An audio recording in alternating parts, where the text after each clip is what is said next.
Oh yeah, I think the millennials. I think we just want to be cool. We used to be cool, and I think that's Man, why you're the not fear is cool we're anymore. not. Yeah, dude, we're in our late 20s, 30s now. Some of us in 40s, and like we used to be cool. We want to be cool, and it's. I think we're just scared of them.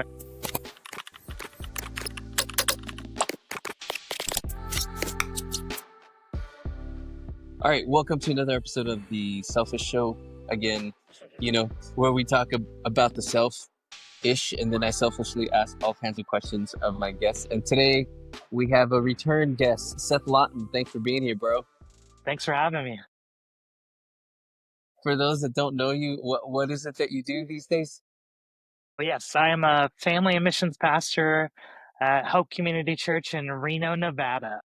Nevada. That's awesome, bro.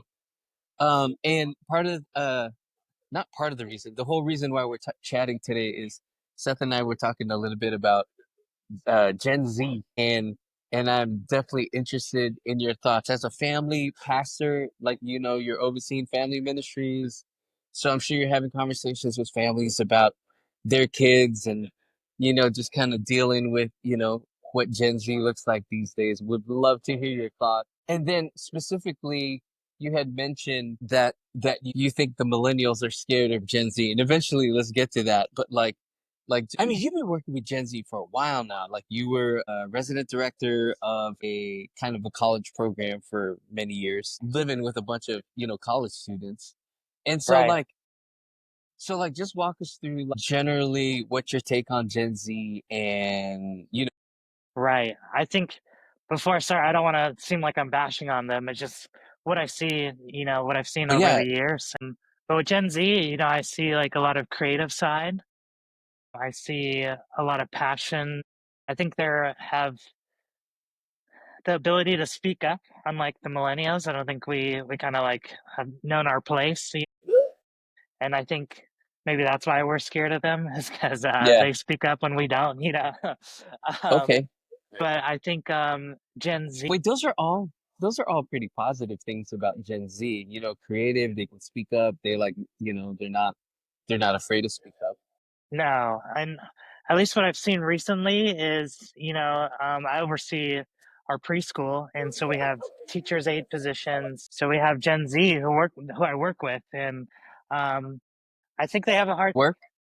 sometimes, but I don't think Gen Z knows how to take criticism really well. I don't think they Okay. know. I don't think they know how to be uncomfortable. And I think that really speaks to a generation where they're watching TikTok all the time. And I think they hate that they're doom scrolling or whatever. But that's because their mind's getting used to that comfortability. And so when you go into a workplace, like maybe you haven't had a job before or anything, like they're having issues with social interactions. So having just Yeah. conversations with people, Yeah. small talk, I think is hard for them.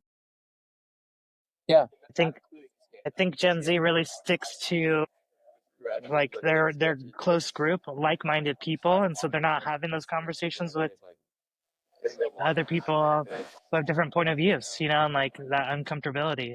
Yeah, no, you highlight something really interesting because if you're doom scrolling on social media, you spend your life on social media, it's perfect, right? Like Exactly. you curate what you put on there. So there's a performative aspect of your life. Like it has to perform, it has to be for the gram, it has to like be good enough to post on social media. And then if it's not, then it's not perfect, and that's uncomfortable. Yeah. Huh, that's a good insight. And yeah, and I think the generate Gen Z has seen a lot of cancel culture. That wasn't a part of our generations. Or maybe it was, but it's not as popular as it is now. And so like there's no room for grace. There's no room for growth. It's Out. that's it. You're done. And so I think they're scared. Oh, so there's fear. Yeah, there's fear of being canceled because it's a thing. Hmm. Hmm. Yeah, and By I what? think And when you mean canceled, like canceled by their peers or canceled by yeah, culture? everyone. Yeah. So like if something happens, they just drop of a hat will maybe like drop their friend groups. I was reading while I was preparing for this an article saying that Gen Z actually trusts influencers more than their friends. Right? And I think that's wild because influencers are getting paid to say what they're saying. Yeah. Interestingly, they trust an influencer over somebody that has a doctorate and has experience and knowledge and expertise in the thing. My doctorate doesn't mean anything anymore. Well, in certain circles it does, but it doesn't matter. I mean, it gives you a little bit of credibility because you can put those letters, but like, not really. You know what I'm saying? I just did a podcast this week with a buddy of mine on leadership, and I said, like, if they aren't keeping up with the changes, because you can be 18 and have hundreds of thousands of followers, and you're leading, like, they are leading, they have more of an influence than you have, and it doesn't matter what your title is. They don't care about your title. They have influence. They have followership. So like they can lead their people. They can lead their community. Right. I would say too, I like Gen Z wants change now. And so like in the workforce, they want that work-life balance and almost like I don't want to say entitlement, but of like they want to be like the CEO schedule, like, oh, like I want to come in, do some things and leave. No. And they're trying to make that change from below. And that's just not how the workforce is set up in the States. And I get it. No, I understand that change. And I think we all want that change. But like you have to work your way up to get into that position to influence that change. But they're just quitting if it doesn't line up with them. yeah, they are quitting. They just quit their job because they just don't know how to do it. I was processing through some of the ideas, and the Gen Zers have categories for their mental health. Right. And so they have some of it is just psychology speak, you know what I mean? Like they got the terms down and they aren't necessarily using it how it's meant to be, but then good on them. They're aware of their mental health and they'll take a mental health day. Like, I need a mental health day and not show up to work and not show up to their responsibilities because they're too overwhelmed by just being out in the world. It's kind of it's kind of crazy, but it's also kind of scary. I mean, it's scary for them because they can't be out in the world, but then it's just kind of scary that this artificial like anxiety keeps them from getting out of bed. It's a thing. And so you deal with some of that Yeah. with your employees. Yeah. And yeah, just had some conversations and they're just I don't know how to say this. They're just not stepping up to the plate. Like they've already given up. Yeah, I was reading an article of, how college students don't have enough grit to just work through things. These college students, like you're saying, like Gen Zers are super smart and they have the cognitive horsepower to do the work, but then there's something internal that doesn't allow them to like step up and, get the work done. Like you said, there's an uncomfortability or a fear that prevents them from doing the work. No, I mean, I've experienced that and I've seen that. Right. And I don't know what it is, like what that next step is, but I think we do need Gen Z. I think they're a great generation, and yeah, and I think if they've grown up in the world where they can find the easiest route, okay, and that's awesome. But they haven't been able to figure out how to problem solve. And so that's the issue too when the workforce is like they've found the easiest route, but if they can figure out how to problem solve and put those two together, I think they'd They'll be be unstoppable. incredible. Yeah. Yeah, the way that I put it is they had a restart button. They grew up with a restart button. Like when you get stuck, like you like, wow, that's too hard. Restart. You know what I'm saying? And just get all the Right. lives and then just work through it. You know what I mean? As opposed to like, no, I'm gonna figure this thing out. And okay, so they can't figure it out. Is it because they haven't learned that in school, or is it just, I mean, is Yeah. the shortcuts like the thing that works for them? What in your opinion, or what have you seen?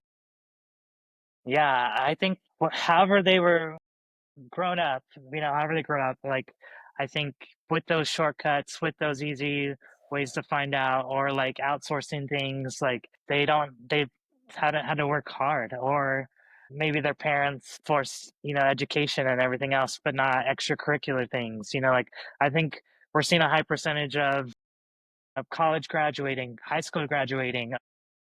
They're not doing They're not drugs or ready. alcohol or like nothing. Yeah, but they're um those rates are down because they're just sitting at home. Yeah. They're not being challenged. Like whenever there's a challenge in their life, like their parents have stepped in, you And know? how do you think the pandemic impacted this generation?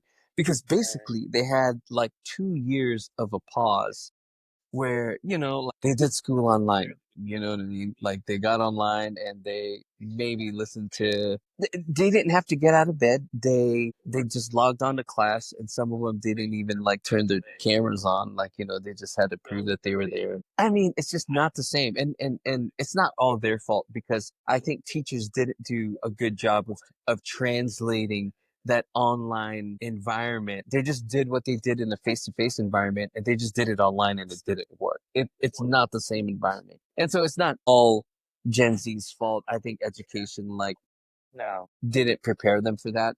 But like, are you seeing any kind of impact from like the pandemic and like the pause of basically 2 years of not really having to do anything? Like, are you seeing any of that? Yeah, what I'm seeing is that they don't know how to deal with awkward situations, where how to make friends or how to branch out or how to talk to people. And I think that the pandemic really affected that because, yeah, like you were saying, they're not in that one on one, they're not in that environment with other people. They didn't have to. And those years were super important and they got robbed of that, I think. Yeah. How do you coach them through that? Like, how do you do it in your ministry, or how do you coach the Gen Zers that work for you? Like, I mean, if they're uncomfortable with a conversation or a confrontation, like, what do you do? Like, how do you get to them? Yeah, I think for me at least, I try to say, like, you're not in trouble. I mean, well, let me rephrase that. Yeah. I try to say, like, we're trying to help you grow. We're trying to keep you accountable to these things. And, that's uncomfortable. And for them, it's on them to figure out to work through that. And I try to present it as best as I can and try to be graceful and understanding. But sometimes, yeah, they just give up.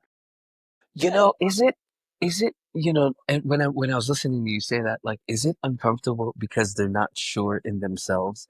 Like, again, this is the selfish show. We talk about the self. Right. And I think when you have like a solid foundation in your identity, when you know yourself, you can enter into a conversation.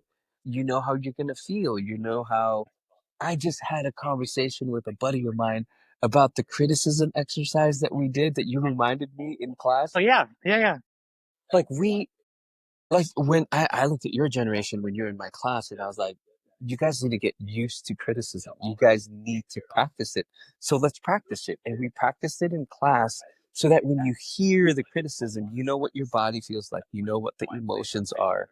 And like when you create a safe environment for people to experience that, then when it happens in real life, in a real life situation, then they already know, like, okay, this is what I'm gonna feel, and I can work through that. And I think it's really helping somebody formulate and find solid foundation in their identity and in their self, and help them know themselves so that when criticism comes, like, they're able to work through it because they already know how it feels.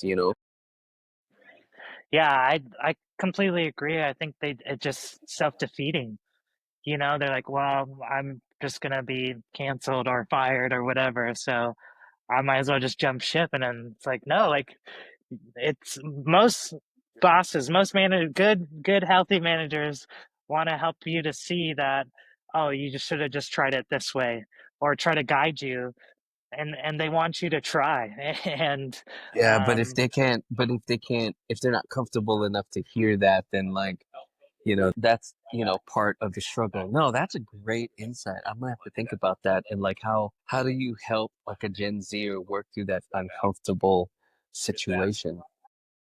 right. And yeah, I don't know. I was trying to figure it out last night, but Well, just like you and I talked last, like you have to practice it. You just have to practice, like just with anything. Like if you're on an athletic team, whatever kind of team you're on, you practice in order to get better so that when you're in the real situation, you know exactly what to do.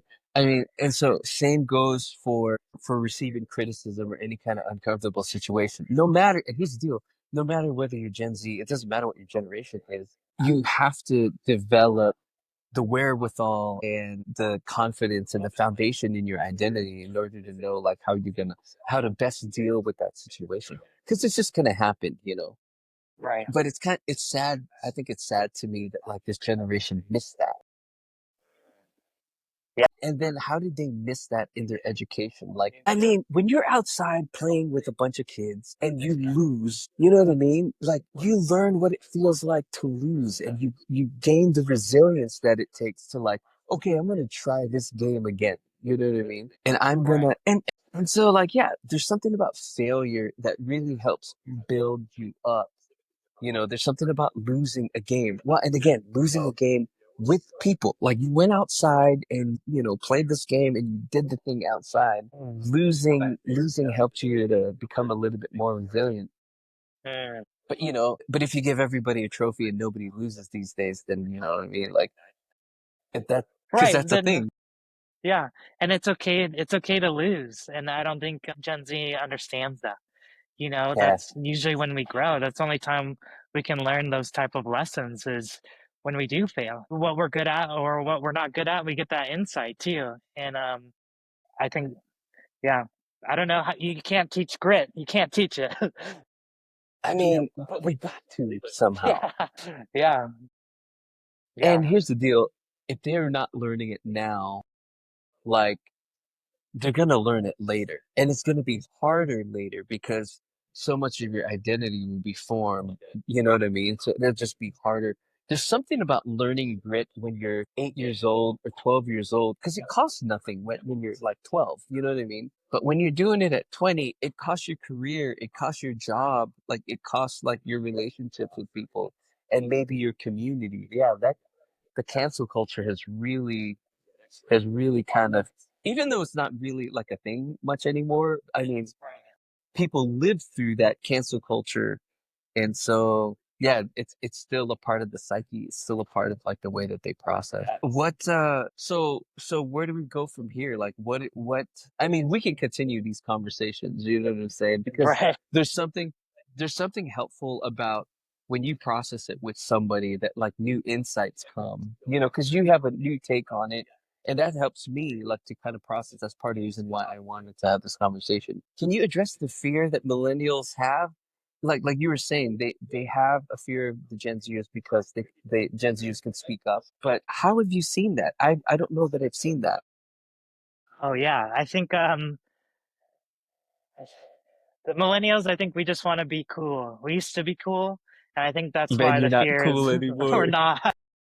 We're in our late 20s, 30s now. Some of us in 40s, you know, and like we used to be cool. We want to be cool, and it's I think we're just scared of them and seeing them dressing like how we saw other people dress in like the 90s and early 2000s. Hmm. Hmm. And it's funny to me. And now like the millennials, what we think was cool music is now considered old, or the emojis we use or the way we text, that's old too. And like I think that's why we're scared because we're afraid of that change. Yeah, and so because there's a fear, you know, and yeah, you highlight something interesting because there's a fear of the previous generation. They're not going to teach grit. They're not going to teach them how to be better. You know what I'm saying? Like especially if they're afraid of them, like why would they want to work with them if they're afraid of them? That's a pretty interesting insight. Yeah, and I was reading while preparing for this was 74% of managers now say this is the hardest generation to work with, and usually within a week, first week, or a month, or 6 months, like they're either quitting or letting them go because they're not understanding like their technology either, which is weird because they grew up with technology, but it's just the handheld technology. And once you get into a work environment where you have to use other technology, maybe like Windows or something, Yeah, yeah, and they don't understand. They can't put it together. yeah, yeah. Yeah, it's interesting. It's still fear, but like fear from the previous generation. And well, no, I appreciate your insight and I appreciate like the stuff that you bring up. I'm gonna have to think about it and then we're gonna have to like have another follow-up Part conversation. two.